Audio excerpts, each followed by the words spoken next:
There are some problems in astrophysics that can't be solved on a normal computer. For this, we use a supercomputer.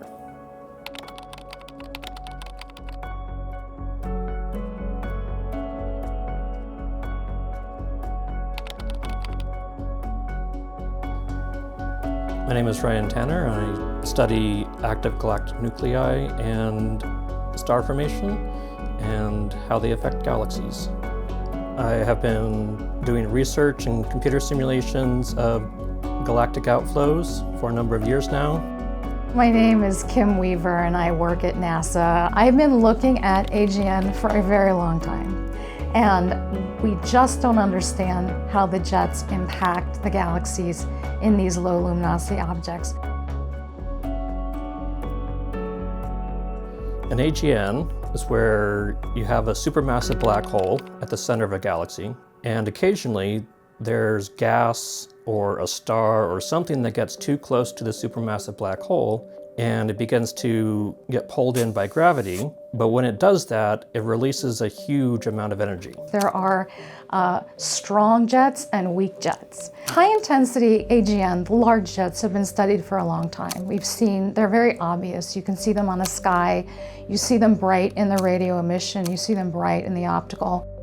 The largest ones can get several million light years in size.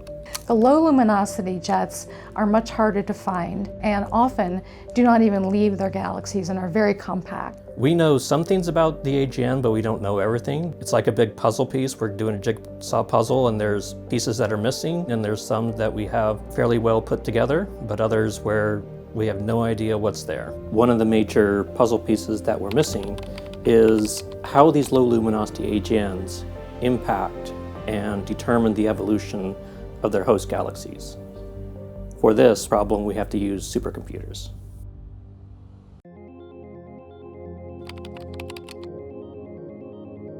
For my research, I use a code called Athena.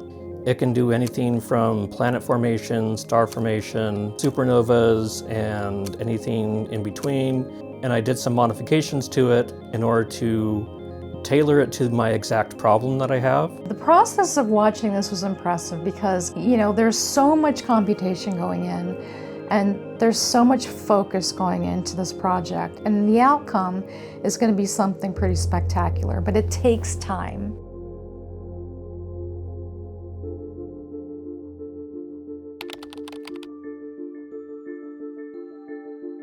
So Ryan came to me and said, I need a supercomputer, and I said, okay, what?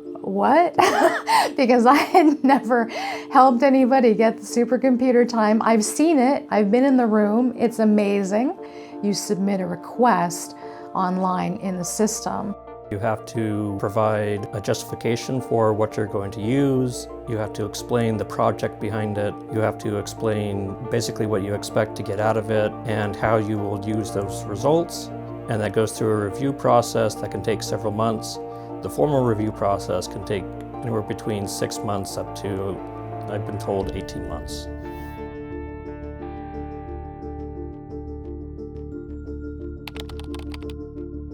Basically, I can use the supercomputer from anywhere in the world as long as I have a secure connection to it. And then once I'm logged on to it, it's as if I'm there using the supercomputer in the actual building where it's housed.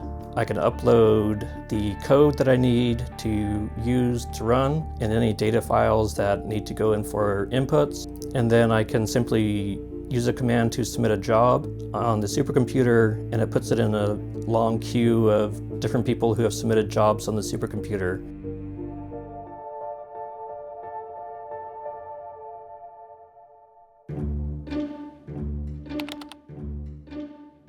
All I can tell you is there were days that I asked Ryan how things were going, and he said, it's going to be another few days because I have simulations running.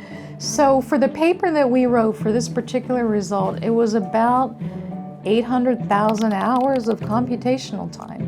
When I'm actually doing the research and doing the simulations, like I said, I don't think too much about it, but when I talk to other people and explain what I'm doing, that's when I realized, oh, these are really big simulations, and there's a lot of stuff going on here that most people will never see, or the amount of computational resources that most people will never use in their life.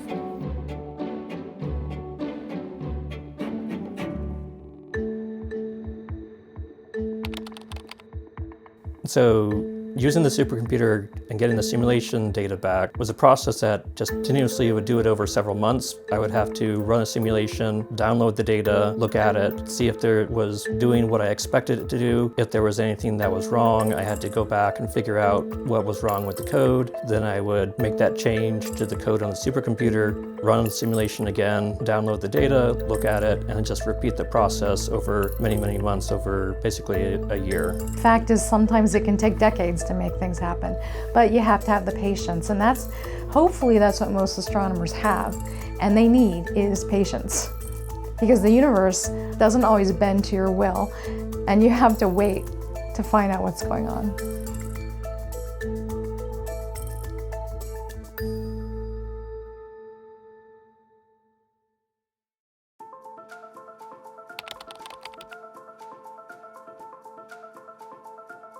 It was one of those things where I didn't know exactly what would come out of the simulations. That's why we're doing it.